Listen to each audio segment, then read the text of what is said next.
जब तुम cold drink open करते हो तो बबल्स निकलते हैं, पर गर्म चाय में से स्टीम निकलती है। ये दोनों अलग है क्या? इस चैप्टर में हम कवर करेंगे ये सारे topics. So let's begin with our first topic. States of matter हमें पढ़ना ही क्यों है? जितनी भी चीजें आसपास देख रहे हो, सारी किसी ना किसी स्टेट में एग्जिस्ट करती हैं। यूजुअली हमें सॉलिड स्टेट देखने को मिलती है अपने आसपास, राइट? तो केमिस्ट्री में जितनी भी चीजें हैं, केमिस्ट्री एक्चुअल में होती क्या है? Study of matter. तो इस मैटर को पढ़ना है तो मैटर जिस फॉर्म में एग्जिस्ट करता है उसे पढ़ना पड़ेगा। इसीलिए हम पढ़ते हैं स्टेट्स ऑफ मैटर, राइट? इससे पता क्या चलता है? कोई भी रिएक्शन हो रही है तो उसका फिजिकल बिहेवियर कैसा होगा, कैसे रिएक्शन हो रही है, क्या फिजिकल चेंजेस हो रहे हैं।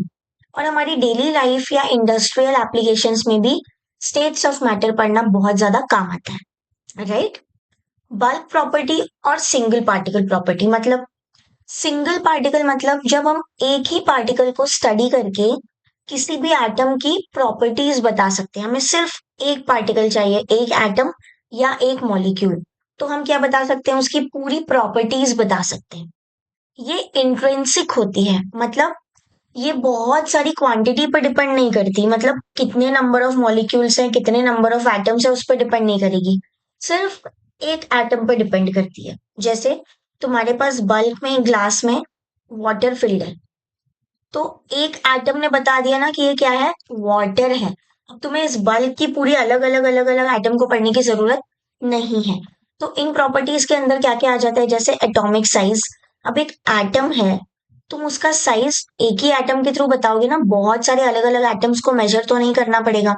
और इसके आसपास और कौन से दूसरे एटम्स पड़े हैं, उससे कोई फर्क नहीं पड़ता, राइट? मॉलिक्यूलर शेप, किसी भी चीज का शेप क्या है, मॉलिक्यूल का शेप कैसा है, वो तुम्हें एक ही मॉलिक्यूल में देखना पड़ेगा। पोलैरिटी, पोलर है नॉन पोलर है, मतलब प्लस माइनस चार्ज है या नहीं है, राइट? तो ये हो गई सिंगल पार्टिकल प्रॉपर्टी जो एक ही पार्टिकल से बता सकते हैं। दूसरी है बल्क प्रॉपर्टी। बल्क मतलब जब बहुत सारे एटम्स या मॉलिक्यूल्स एक साथ कंबाइन होते हैं, एक साथ रहते हैं, उसे बोलते हैं बल्क। और जब हम एक साथ बहुत बड़ी चीज की प्रॉपर्टी को स्टडी करते हैं, बहुत सारी चीजों की मिला के प्रॉपर्टी को स्टडी कर रहे हैं, तो वो है बल्क प्रॉपर्टीज। जैसे बॉइलिंग पॉइंट। अब तुम सिर्फ एक एटम का बॉइलिंग पॉइंट तो नहीं निकाल सकते, राइट? हमें बॉइलिंग पॉइंट निकालने के लिए बीकर फुल चाहिए किसी भी चीज का, ठीक है? या फिर डेंसिटी, एक एटम एक मॉलिक्यूल की नहीं निकल सकती। विस्कोसिटी, मेल्टिंग पॉइंट, ये सारी प्रॉपर्टीज के लिए हमें बल्क में, ज्यादा अमाउंट में पार्टिकल्स चाहिए, तो इसीलिए इन्हें बल्क प्रॉपर्टीज कहा जाता है। ठीक है, तो दो टाइप की प्रॉपर्टीज हो गई मैटर के अंदर, एक सिंगल पार्टिकल और एक बल्क प्रॉपर्टी हो गई, राइट? जैसे एक सिंगल मॉलिक्यूल है वाटर का, सिर्फ एक मॉलिक्यूल वाटर का रखा है किसी बीकर में, तो उसे बॉईल करके नहीं देख सकते। जब बीकर में बहुत सारे मॉलिक्यूल्स होंगे वाटर के, तब हम उसे बॉईल करके देख पाएंगे और उसका बॉइलिंग पॉइंट या मेल्टिंग पॉइंट निकाल पाएंगे, राइट? अब एक एग्जाम्पल के थ्रू समझते हैं। सबसे बेस्ट एग्जाम्पल है वाटर। कैसे? वाटर तीन स्टेट्स में एग्जिस्ट करता है, solid, liquid, gas. Solid state में आइस के फॉर्म में एग्जिस्ट करता है, ठीक है, जिसमें पार्टिकल्स की एक फिक्स पोजीशन होती है, फिक्स शेप होता है। लिक्विड स्टेट में पार्टिकल्स कैसे होते हैं? थोड़े दूर दूर होते हैं एक दूसरे से, और इनका वॉल्यूम तो फिक्स है पर शेप फिक्स नहीं है। आपने जिस कंटेनर में डाल दिया उस कंटेनर का शेप ले लिया। स्टीम मतलब गैशियस फॉर्म में क्या होता है? सारी चीजें इनडेफिनेट है, कुछ भी फिक्स नहीं है, ठीक है? तो ये तीन स्टेट में एग्जिस्ट कर रहा है। बल्क और सिंगल प्रॉपर्टी दोनों हम इन तीनों स्टेट्स में अलग अलग पढ़ सकते हैं, ठीक है? अब केमिकल प्रॉपर्टीज और फिजिकल प्रॉपर्टीज में क्या डिफरेंस है इसकी, जो हम वाटर की देख रहे हैं? तीनों स्टेट्स में केमिकल फॉर्मूला वाटर का सेम है, H2O। हमने तीनों में H2O से ही वाटर को डिनोट किया, ठीक है, किसी में भी फॉर्मूला चेंज नहीं किया। तो फिजिकल प्रॉपर्टी सेम हो गई, और पोलैरिटी भी अनचेंज रही। पोलैरिटी मतलब ये वाटर का मॉलिक्यूल है, अब इसमें ऑक्सीजन के ऊपर पार्शियल नेगेटिव चार्ज है और हाइड्रोजन के ऊपर पार्शियल पॉजिटिव चार्ज है। ये हम ऑलरेडी एक वीडियो में देख चुके हैं, राइट? तो ये हो गई पोलैरिटी, ठीक है? अब पोलैरिटी सॉलिड, लिक्विड, गैस तीनों में एक जैसी है, कभी चेंज नहीं हुई है। दूसरी चीज अगर देखें हम, शेप, वॉल्यूम, डेंसिटी, ये क्या हो गई? डिफरेंट हो गई, ठीक है? इनकी केमिकल प्रॉपर्टी मतलब फॉर्मूला, पोलैरिटी, ये सारी चीजें सेम, सेम थी, लेकिन जो फिजिकल प्रॉपर्टीज हैं वो डिफरेंट हो गई तीनों स्टेट में अलग अलग। अब वाटर लिक्विड की डेंसिटी ज्यादा है और आइस जो सॉलिड फॉर्म में वाटर है उसकी डेंसिटी कम है, तभी तो लिक्विड के ऊपर आइस फ्लोट करती है। तो ये प्रॉपर्टीज चेंज हो गई हैं। ठीक है, अब दो ऐसे फोर्स हैं जिसकी वजह से हमें स्टेट्स का पता चलता है कि कौन सी स्टेट में पार्टिकल मैटर एग्जिस्ट कर रहा है। राइट, सबसे पहला है इंटरमोलिकुलर फोर्स, इसे आईएमएफ्स बोलते हैं शॉर्ट में, और दूसरा है थर्मल एनर्जी। ठीक है, इंटरमोलिकुलर फोर्स क्या होते हैं? वो अट्रैक्टिव फोर्स जो पार्टिकल्स को साथ में पास में होल्ड करके रखते हैं, ये ग्लू का काम करते हैं। जैसे हम अगर दो पेपर्स के बीच में ग्लू लगा देंगे तो ये क्या हो जाएंगे? पेपर्स आपस में होल्ड हो जाएंगे। ठीक है, वैसे ही इंटरमोलिकुलर फोर्स भी ग्लू का काम करते हैं दो पार्टिकल्स के बीच में। राइट, थर्मल एनर्जी क्या होती है? जब भी पार्टिकल्स मोशन में होते हैं तो जो एनर्जी बनती है उनमें, जो एनर्जी होती है वो है थर्मल एनर्जी, और इसे काइनेटिक एनर्जी के फॉर्म में हम देखते हैं। काइनेटिक एनर्जी कब आती है? जब कोई भी चीज कैसी हो, मोशन में हो। ठीक है, कोई भी पार्टिकल वाइब्रेट कर रहा है तो उसमें क्या आएगी? काइनेटिक एनर्जी आएगी। अगर हम बैठे हुए हैं तो हमारे अंदर पोटेंशियल एनर्जी है, और अगर हम उठ के चलने लगे या भागने लगे तो कौन सी एनर्जी आ गई? काइनेटिक एनर्जी आ गई। सेम पार्टिकल्स में भी होता है। ठीक है, अब इन दोनों फोर्सेस में से जो भी चीज ज्यादा होगी वो डिसाइड करेगी कि सब्सटेंस सॉलिड होगा, लिक्विड होगा या गैस होगा। कैसे, वो हम देख लेते हैं। पार्टिकल्स के बीच में इंटरमोलिकुलर फोर्स एग्जिस्ट कर रहे हैं। अब ये लंदन डिस्पर्जन फोर्स हो सकते हैं, dipole dipole force, hydrogen bonds, ये सारी चीजें, सारे टाइप ऑफ फोर्स जो है वो हम डिटेल्स में पढ़ने वाले हैं। ठीक है, अब ये जो फोर्स है इंटरमोलिकुलर, ये पार्टिकल को पास पास रखने के लिए रिस्पॉन्सिबल होता है।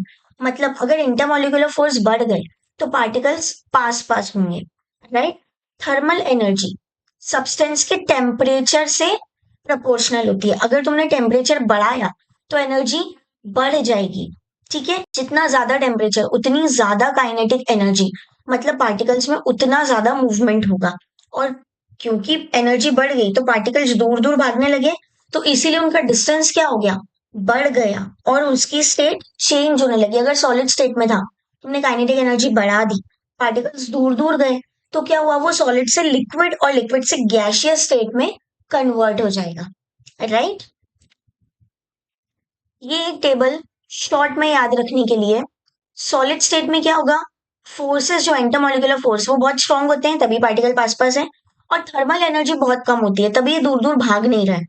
लिक्विड स्टेट में मॉडरेट, सॉलिड और गैस के बीच का होता है दोनों चीजें। ठीक है, गैशियस स्टेट में जो फोर्सेस हैं वो ऑलमोस्ट नेग्लिजिबल होते हैं, तभी गैस के पार्टिकल एकदम दूर दूर भागते रहते हैं। पर थर्मल एनर्जी बहुत हाई होती है। ठीक है, तभी इनमें काइनेटिक एनर्जी बढ़ जाती है, मतलब पार्टिकल्स का मूवमेंट, मोशन बढ़ जाता है। ठीक है, इन दो स्टेट, जो तीन स्टेट्स हैं उसके बीच में ट्रांजिशन कैसे होगा, मतलब एक स्टेट से दूसरी स्टेट में कैसे कन्वर्ट होता है पार्टिकल। सबसे पहले अगर टेम्परेचर चेंज किया, तो अगर तुमने गैस का टेम्परेचर चेंज करके कम कर दिया, लो टेम्परेचर कर दिया, तो गैस किस में कन्वर्ट हो जाएगी? लिक्विड में कन्वर्ट हो जाएगी। और लो टेम्परेचर कर दिया तो सॉलिड में। वाटर लेते हैं हम, वाटर को अगर हमने रेफ्रिजरेट किया तो टेम्परेचर क्या हो गया? कम हो गया, पार्टिकल पास पास आ गए, और वो सॉलिड आइस में कन्वर्ट हो गई। ठीक है, जैसे स्टीम को कूल किया, लिक्विड वाटर बनाया, प्रेशर बढ़ाया गैस का, तो लिक्विड जो हमारे एलपीजी सिलेंडर में भरी होती है वो कैसे फिल करते हैं? गैस का प्रेशर हम क्या कर देते हैं? बढ़ा देते हैं, तब जाके वो लिक्विफाई हो जाती है, लिक्विड में कन्वर्ट हो जाती है, फिर उसे सिलेंडर में फिल कर देते हैं। राइट, तो मैटर मेनली जो है, मेनली तीन स्टेट्स में एग्जिस्ट कर रहा है, और भी स्टेट्स होती हैं जो हम आगे पढ़ेंगे। और ये स्टेट्स किस पर डिपेंड कर रही हैं? ये जो दो टाइप्स के हमने फोर्स पढ़े, एक तो इंटरमोलिकुलर फोर्सेस और दूसरा थर्मल एनर्जी, थर्मल मोशन, उसके बीच में जो बैलेंस बना है उस पर डिपेंड करते हैं ये तीनों स्टेट्स। ठीक है, फिजिकल स्टेट क्या होती है? बहुत सारी ऑब्जर्वेबल प्रॉपर्टीज जो हम देख के बता सकते हैं उसे इन्फ्लुएंस करती है। ठीक है, जैसे हमने पानी को देख के बता दिया कि लिक्विड है, तो ये फिजिकल स्टेट होगी, उसकी फिजिकल प्रॉपर्टी हो गई। राइट, अब ये जो इंटरमोलिकुलर फोर्सेस है, इसका रोल क्या है? इसका रोल सबसे पहली चीज ये बताने में है कि जो सब्सटेंस है वो सॉलिड, लिक्विड, गैस है गिवन टेम्परेचर और प्रेशर पे। ठीक है, कितनी इजीली हम एक लिक्विड को इवेपोरेट कर सकते हैं, मतलब हमने टेम्परेचर दिया और लिक्विड के जो पार्टिकल्स हैं वो भाप बनके स्टीम बनके उड़ने लगे। ठीक है। सॉल्युबिलिटी कैसी होगी पोलर या नॉन पोलर सॉल्वेंट में? जो वाटर होता है H2O, ये पोलर है। क्यों पोलर है? क्योंकि इसके पास partial positive partial negative charges develop हो जाते हैं, जैसा हमने पीछे देखा। तो इसमें कोई भी पोलर सॉल्वेंट डिसॉल्व हो जाएगा, पोलर सॉल्यूट डिसॉल्व हो जाएगा। ठीक है। तो ये हमें पता चल जाता है कि कौन सी चीज किसमें सॉल्यूबल है, राइट। अगर स्ट्रॉन्ग इंटरमोलिकुलर फोर्सेस होंगे, स्ट्रॉन्ग फोर्स है तो पार्टिकल पास पास होगा, तो इससे हम पता लगा लेंगे कि वो चीज सॉलिड है या लिक्विड है। अगर वीक फोर्सेस होंगे, पार्टिकल्स दूर होंगे, मतलब डेफिनेटली वो गैस है। ठीक है। अब ये जो इंटरमोलिकुलर फोर्सेस हैं, इसकी बहुत सारी कैटेगरीज है, जैसे वैंडरवाल फोर्स, हाइड्रोजन बॉन्डिंग और दूसरे रिपल्सिव फोर्सेस। अब ये सारी चीजें हम कवर करेंगे अपने नेक्स्ट वीडियो में। और इन सारे टॉपिक से रिलेटेड एक बहुत ही इजी सा क्वेश्चन है, you have to crack it and give the answer in comment section. And if you like the video, like share and subscribe. Till then, bye bye.